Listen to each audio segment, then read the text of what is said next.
Generation of computer की अलग अलग पीढ़ियाँ क्या हैं, और इसमें अलग अलग पीढ़ियों को डिफाइन किया गया है जो कि हमारे O level CCC DCA ADCA सभी एग्ज़ाम के लिए, यहाँ तक कॉम्पिटिटिव एग्ज़ाम के लिए भी काफ़ी यूजफुल पीढ़ी है। तो सबसे पहले आपका स्वागत है LHS कंप्यूटर में। आप कंप्यूटर की पीढ़ियाँ, जनरेशन ऑफ कंप्यूटर क्या है? जनरेशन ऑफ कंप्यूटर के अलग अलग जनरेशन्स को क्यों बनाया गया? क्योंकि बहुत पहले, जो आप जानते हैं, इसके पहले कंप्यूटर की हिस्ट्री के बारे में हम पढ़ा चुके हैं। कंप्यूटर का इतिहास क्या है, और उस इतिहास के अंदर में आपने सुना होगा कि कंप्यूटर स्टार्टिंग में जब बना था तो बहुत बड़ा बन गया था, इतना बड़ा बन गया था कि एक घर की तरह, एक बड़े बड़े हॉल की तरह। तो इन कंप्यूटर्स के बनने से लेके आज तक के अंदर में बहुत सारे परिवर्तन हुए, और उस चेंजेस को अलग अलग जनरेशन में बांटा गया कि कौन से जनरेशन में क्या चीज़ यूज़ किया गया, कि कैसे आज कंप्यूटर हमारे पास इस टाइप से मौजूद है। तो जनरेशन आप कंप्यूटर्स में आप देख रहे हैं कि अलग अलग जनरेशन्स क्या हैं। तो फर्स्ट जनरेशन की बात किया जाए, इस जनरेशन में वैक्यूम ट्यूब टेक्नोलॉजी का उपयोग हुआ था। और यह जनरेशन कब से कब तक चला? तो यह जनरेशन आपका देखिएगा 1940 से लेकर 1956 तक चली। इसमें वैक्यूम ट्यूब टेक्नोलॉजी का उपयोग किया गया था। वैक्यूम ट्यूब देखने में इस तरीके का मशीन है, मतलब एक तरीके से वॉल्व टाइप का चीज़ है, और यह वॉल्व आपको पुराना टीवीओं के पीछे में जब खोलते होंगे तो उसके पीछे एक वॉल्व टाइप का लगा था, यही वैक्यूम ट्यूब था। इसके बाद ट्रांजिस्टर का उपयोग देखिएगा। ट्रांजिस्टर का इसका उपयोग कब हुआ? सेकंड जनरेशन में।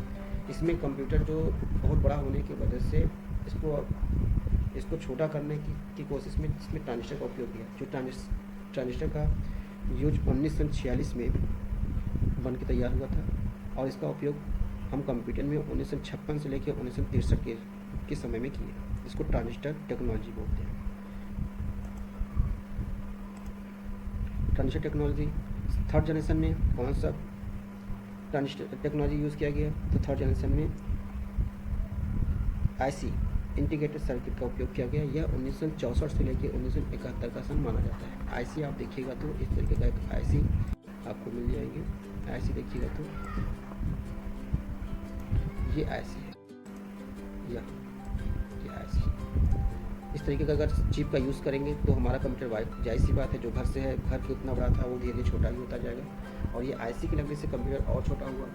इसके बाद फोर्थ जनरेशन आया। फोर्थ जनरेशन 1971 से लेकर 1989 तक, और इसमें VLSI very large scale application, मतलब माइक्रो प्रोसेसर के साथ में इसका उपयोग हुआ। माइक्रो प्रोसेसर ये देखिए इंटेल का माइक्रो प्रोसेसर है, इस प्रकार का प्रोसेसर हुआ करता था। इसमें कंप्यूटर और भी छोटे हुए और भी विश्वसनीय हो गए, तो जिसके बाद डिस्कशन हम आगे करेंगे। फिफ्थ जनरेशन में माइक्रो प्रोसेसर के साथ में AI टेक्नोलॉजी का उपयोग हुआ, और यह इस प्रकार का प्रोसेसर हुआ करता है आज के समय में। मतलब हम धीरे धीरे आज डेवलप होते जा रहे हैं। तो एक एक करके first generation, second generation, third generation और फोर्थ जनरेशन में के बारे में हम पढ़ेंगे। अब बात करते हैं कि हमारे पास फर्स्ट जनरेशन कब से कब तक रहा, इसमें क्या क्या चेंजेस हुए, कौन सी टेक्नोलॉजी यूज़ की गई। तो फर्स्ट जनरेशन में आप देखिएगा तो फर्स्ट जनरेशन 1940 से, जैसा बताया कि 1940 से लेकर 1956 तक, और इसमें एक अक्सर क्वेश्चन पूछा जाता है किस टेक्नोलॉजी का उपयोग किया गया? तो वैक्यूम ट्यूब टेक्नोलॉजी का उपयोग किया गया। अभी आपको बताया कि वैक्यूम ट्यूब इस तरीके का वॉल्व दिखने वाला चीज़ है। यह जब कंप्यूटर बना तो ये काफ़ी बड़ा था, ये लगभग एक बड़े बड़े हॉल की तरह के। फिर पहला बोला था कि मार्क 1 नाम का एक कंप्यूटर बनाया गया था, जो लगभग 50 फीट लंबा था और 3 फीट उसकी चौड़ाई थी और 8 फीट उसकी हाइट थी। तो एक बड़े बड़े हॉल की तरह कंप्यूटर बनाया गया, इतनी बड़ी कंप्यूटर। क्योंकि फर्स्ट जनरेशन में वैक्यूम ट्यूब का उपयोग किया गया। ये कंप्यूटर बहुत थे और एक बड़े बड़े कमरे के रूप में जाने जाते थे। बहुत ज़्यादा बिजली भी खाते थे, मतलब बिजली की खपत बहुत ज़्यादा होती थी इनके पास। और उस समय में हमारे पास मेमोरी जो होती थी वो मैग्नेटिक ड्रम का उपयोग किया गया था, चुंबक बनाने के लिए मेमोरी बनाने के लिए मैग्नेटिक ड्रम का उपयोग किया गया था। स्टोरेज बहुत लिमिटेड थी, बहुत ही कम स्टोरेज लिमिटेड हुआ करती। इसके बाद इसी जनरेशन में और भी बहुत सारे परिवर्तन हुए। इसी जनरेशन में आप देखेंगे तो इनपुट आउटपुट बहुत मंद थे, बहुत लो लेवल की इनपुट और आउटपुट हुआ करते थे। धीमी गति के इनपुट आउटपुट हुआ करते थे। लो लेवल लैंग्वेज का उपयोग किया गया। लो लेवल लैंग्वेज का इस जनरेशन में उपयोग हुआ low level language. Low level language मतलब मशीनी लैंग्वेज बोलिए या लो लेवल लैंग्वेज बोलिए, इसमें 0-1 का उपयोग हुआ। 0-1 की भाषा ही पहले स्टार्टिंग में कंप्यूटर को बताना पड़ता था। मतलब कंप्यूटर पे कुछ भी आपको लिखना है या कुछ भी जानकारी चाहिए तो 0-1 की भाषा बोलना पड़ेगा। 0-1 ये कंप्यूटर हमारा 0-1 की भाषा समझता था, लैंग्वेज समझता था। हीट कंट्रोल नहीं किया जा सकता था और मशीनें गर्म हो जाती थी तो आग लगने का भी डर हुआ करता था, इसलिए मशीनों को बंद करना पड़ता था। मतलब हीट की प्रॉब्लम्स को सॉल्व नहीं किया जा सकता था फर्स्ट जनरेशन में। इसके बाद इसमें पंच कार्ड का उपयोग हुआ है। पंच कार्ड जैसा कि पंच कार्ड टेक्नोलॉजी, इसको वैक्यूम ट्यूब वगैरह इसमें उपयोग हुआ। इसके एग्जांपल इसमें कौन कौन से कंप्यूटर को सबसे ज़्यादा पूछा जाता है, कौन से कंप्यूटर इसमें यूज हुआ था? IBM 650 ENIAC और EDVAC और यूनिवैक, जो कि इसके पहले आपने पढ़ा था first commercial computer, first electronic computer, और IBM का कंप्यूटर भी इसमें यूज हुआ।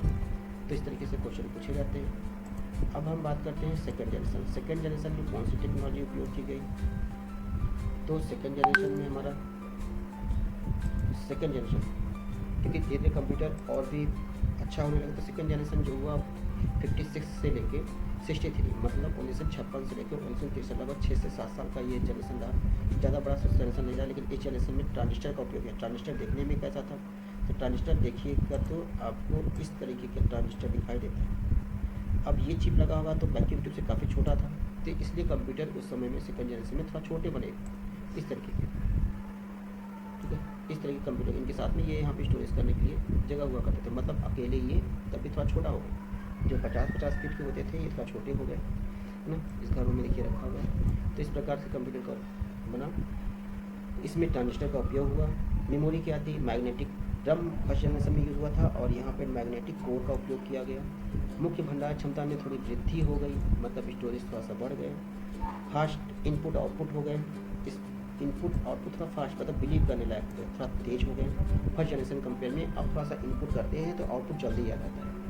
हाई लेवल लैंग्वेज, अब सेकंड जनरेशन में हम लोग हाई लेवल लैंग्वेज का उपयोग करना स्टार्ट कर दिया, जैसे फोटोन और कोबोल नाम का प्रोग्राम का उपयोग करना स्टार्ट कर दिया। तो इस तरीके से हम लोग फर्स्ट जनरेशन में के बाद अब सेकंड जनरेशन में इस तरीके के ट्रांजिस्टर का उपयोग किया गया, थोड़ा कंप्यूटर बड़े हो गए और कंप्यूटर की जो साइज था छोटी हो गई। और इसमें क्या क्या चीज़ परिवर्तन हुआ तो आप देखिएगा तो इसी में सेकेंड जनरेशन में ये आकार में छोटे भी हो गए। हीट कम, मतलब जो गर्मी थी वो जो बहुत ज़्यादा गर्म हो जाते थे तो हीट को कंट्रोल कर लिया गया, मतलब कम हो गई। अब धीरे धीरे से अधिक तेज और विश्वसनीय भी हो गए कंप्यूटर्स। साथ में इसका उपयोग अब हम लोग क्या करने लगे? बिलिंग वगैरह में करने लगे, बिलिंग्स में, पेरोल प्रोसेसिंग में, है ना, इन्वेंट्री फाइल मैनेजमेंट वगैरह में करने लगे। और इस टाइम में इस कंप्यूटर का जो एग्जांपल है वो IBM 1401, खास करके इसका नाम अक्सर एग्ज़ाम में पूछे जाते हैं। ठीक है, तो इस प्रकार की जो एग्जांपल है जो हमारे कंप्यूटर का, इस तरीके से हम सेकेंड जनरेशन के बारे में जाने। अब बात करते हैं थर्ड जनरेशन। थर्ड जनरेशन क्या है? तो थर्ड जनरेशन की बात किया जाए तो थर्ड जनरेशन में कौन सी टेक्नोलॉजी यूज़ की गई? थर्ड जनरेशन में IC का यूज़ हुआ। IC कैसा था? तो देखने में IC इस टाइप का, आप देखिए यहाँ बना हुआ चित्र, ये IC का उपयोग होना स्टार्ट हुआ। तो जब IC का यूज़ होना स्टार्ट हुआ तो ये कंप्यूटर देखिए काफ़ी छोटा हो गया। अब हम इसको टेबलों पर रख के भी इसका यूज़ कर सकते थे।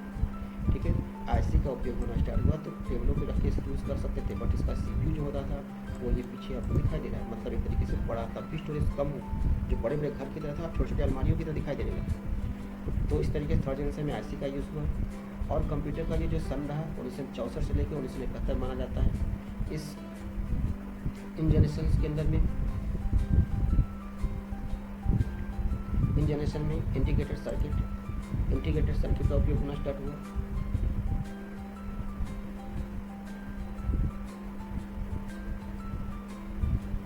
इंटीग्रेटेड सर्किट का उपयोग होना स्टार्ट हुआ और IC इसको बोलते थे। साथ में स्टोरेज के लिए मैग्नेटिक कोर और सॉलिड स्टेट स्टोरेज के रूप में थे, इसको SSI और MSI के नाम जाना जाता था। अधिक फ्लेक्सिबल हो गया, इनपुट आउटपुट थोड़ा फास्ट हो गया, तेज, छोटे और अधिक विश्वसनीय कंप्यूटर्स हो गए थर्ड जनरेशन में। थर्ड जनरेशन में आप देखिएगा तो हाई लेवल लैंग्वेज का उपयोग होना स्टार्ट हो गया। अब इस टाइम में थोड़ा सा हाई लेवल लैंग्वेज यूज़ होने लगे, मतलब अब इंसान जो भाषाएं बोलते थे उन लैंग्वेज का यूज़ स्टार्ट हो गया। Time sharing multi programming system का विकास हो गया। इनपुट आउटपुट नियंत्रण करने हेतु सॉफ्टवेयर का उपयोग भी इसी जनरेशन में स्टार्ट हुए। इसी जनरेशन में इनपुट और आउटपुट करने के लिए हमारे पास सॉफ्टवेयर अवेलेबल हो गए थे। सॉफ्टवेयर सबसे इंपॉर्टेंट कभी क्वेश्चन पूछा जाएगा सॉफ्टवेयर की जनरेशन में जो हमारे इनपुट आउटपुट के लिए तो थर्ड जनरेशन में सॉफ्टवेयर का भी उपयोग होना स्टार्ट हुआ। इसके साथ इसका अब हमारे कंप्यूटर्स का यूज़ एयरलाइंस रेजर्वेशन सिस्टम में, क्रेडिट बिलिंग में, मार्केट वगैरह में, मार्केट में बहुत सारे कामों के लिए, अकाउंटिंग के काम करने के लिए इसका उपयोग होना स्टार्ट हुआ। और इसमें पूछा जाता है कि ये कंप्यूटर का एग्जाम्पल कौन सा है, तो IBM सत्यम 360 के नाम से इसको जाना जाता है। तो इस तरीके से क्वेश्चन पूछा जा सकता है। अब हम बात करते हैं इसके बाद फोर्थ जनरेशन की बात करते हैं। फोर्थ जनरेशन में क्या है, तो फोर्थ जनरेशन में आप देखिएगा तो इस तरीके से फोर्थ जनरेशन में भी टेक्नोलॉजी में और भी परिवर्तन हुए। तो अब इस फोर्थ जनरेशन के अंदर माइक्रो प्रोसेसर का उपयोग होने लगा और यह सब माना जाता है 1971 से लेकर 1989 तक 89। और इसमें जो माइक्रो प्रोसेसर ये दिखाई दे रहा है, माइक्रो प्रोसेसर आप यहाँ पे देख रहे हैं,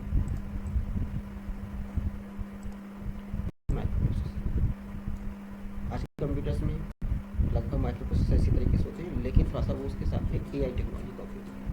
तो माइक्रो प्रोसेसर में जब यूज़ होने लगा तब लेकिन कंप्यूटर इस तरीके के होते छोटे आज की तरह, बट थोड़ा सा अलग टाइप का थे, बड़े दूर कुछ काफ़ी जगह लेते थे। तो इस जनरेशन को जो बुलाता है, इसमें very large scale integration technology का उपयोग हुआ, मतलब माइक्रो प्रोसेसर्स के साथ में यूज़ होना स्टार्ट हुआ। हाई कैपेसिटी स्टोरेज, मतलब इस समय में स्टोरेज हमारे पास काफ़ी ज़्यादा हो गए, हाई थे। इसके बाद माइक्रो प्रोसेसर चिप का भी उपयोग, जैसा कि अभी हम बताएं माइक्रो प्रोसेसर दिखाया भी, इस तरीके की चीज़ों को यूज़ करना स्टार्ट हुआ। ठीक है, अब इसके बाद हम इसी जनरेशन में मिनी कंप्यूटर का उपयोग स्टार्ट करते हैं। मिनी कंप्यूटर जैसा कि बताया था, मिनी कंप्यूटर का उपयोग लघु उद्योग के लिए किया जाता है। तो छोटे छोटे उद्योगों के अंदर में मिनी कंप्यूटर का उपयोग मशीनों को चलाने के लिए जो फैक्ट्रियों में लगाए जाते हैं, उस प्रकार के कंप्यूटर्स का भी यहाँ पे हम लोग फोर्थ जनरेशन में करने लगे। कभी क्वेश्चन पूछ सकता है मिनी कंप्यूटर का उपयोग किस समय में हुआ, तो फोर्थ जनरेशन में। Micro processor and personal computers, मतलब इसको पर्सनल कंप्यूटर भी आज बोला जा सकता था, क्योंकि पर्सनल यूज़ करने के लिए इसका उपयोग होता है। इलेक्ट्रॉनिक फंड ट्रांसफर, मतलब कि हमारी पैसा वगैरह ट्रांसफ़र करने के लिए इसका उपयोग होना स्टार्ट हो गया। बिजनेस के अंदर में प्रोडक्शंस वगैरह करने के लिए और पर्सनल यूज़ के लिए कंप्यूटर का उपयोग इसी जनरेशन में स्टार्ट हो गया था। मतलब कंप्यूटर काफ़ी छोटे हो चुके थे। और इसके एग्जांपल हैं IBM PCTX और एप्पल का सेकेंड DEC और VAX नंबर का कंप्यूटर्स आ चुके थे, मार्केट में अवेलेबल थे। तो इस तरीके से फोर्थ जनरेशन के बारे में जाने। अब फोर्थ जनरेशन के बाद फिफ्थ जनरेशन कब से चल रहा है, तो फिफ्थ जनरेशन के बारे में भी जानना है। और फिफ्थ जनरेशन काफ़ी डेवलप है। फिफ्थ जनरेशन जो आज चल रहा है 89 से, मतलब 1989 से टिल डेट, मतलब आज तक ये चल रहा है। इस जनरेशन में हम क्या यूज़ कर किए, तो इस जनरेशन में देखा जाए तो इस जनरेशन के अंदर माइक्रो प्रोसेसर के साथ में AI टेक्नोलॉजी का यूज़ हुआ।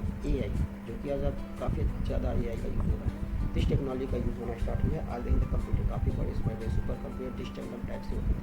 लैपटॉप जो हमारे आसपास में दिखाई देती है या डेस्कटॉप पे दिखाई दे रहे हैं, वो सब इस फिफ्थ जनरेशन में ही चल रहे हैं। इसको बोलते हैं ultra large scale integration technology का उपयोग हुआ। स्टोरेज में ऑप्टिकल डिस्क के रूप में ऑप्टिकल डिस्क का उपयोग होना स्टार्ट हो गया। इंटरनेट इसी जनरेशन में चला। ईमेल्स, www का विकास, सब कुछ इसी जनरेशन में बहुत तेज़ी से होना स्टार्ट हो गया। अब देखा जाए तो इसी जनरेशन में आर्टिफिशियल इंटेलिजेंस, इसको बोलते हैं AI, मल्टीमीडिया, वर्चुअल रियलिटी का उपयोग स्टार्ट हो गया। हाई स्पीड कंप्यूटर जो होते थे, हाई स्पीड होते थे। हाई स्पीड मतलब काफ़ी तेज computer, high speed, high capacities, portable and smart computer का विकास इसी जनरेशन में स्टार्ट हो गया। मतलब अभी फिफ्थ जनरेशन चला है, मतलब जितनी भी आप टेक्नोलॉजी अभी देख रहे हैं वो फिफ्थ जनरेशन में ही डेवलप हुई। अब फिफ्थ जनरेशन की बात किया जाए तो फिफ्थ जनरेशन में IBM notebook, Pentium super computer, AI system, ये सभी इसी से फिफ्थ जनरेशन में ही डेवलप हुआ। तो इस तरीके से हम यहाँ पे समझे कि हमारा कंप्यूटर के जो जनरेशन किस प्रकार से डेवलप किए गए, जनरेशन कौन कौन से हैं कंप्यूटर के, तो ये सभी को आप यहाँ पे समझ पाएंगे। और हर जनरेशन के से क्वेश्चन पूछे जाते हैं। है ना, कौन से जनरेशन में कौन सी टेक्नोलॉजी यूज़ की गई। तो इस तरह से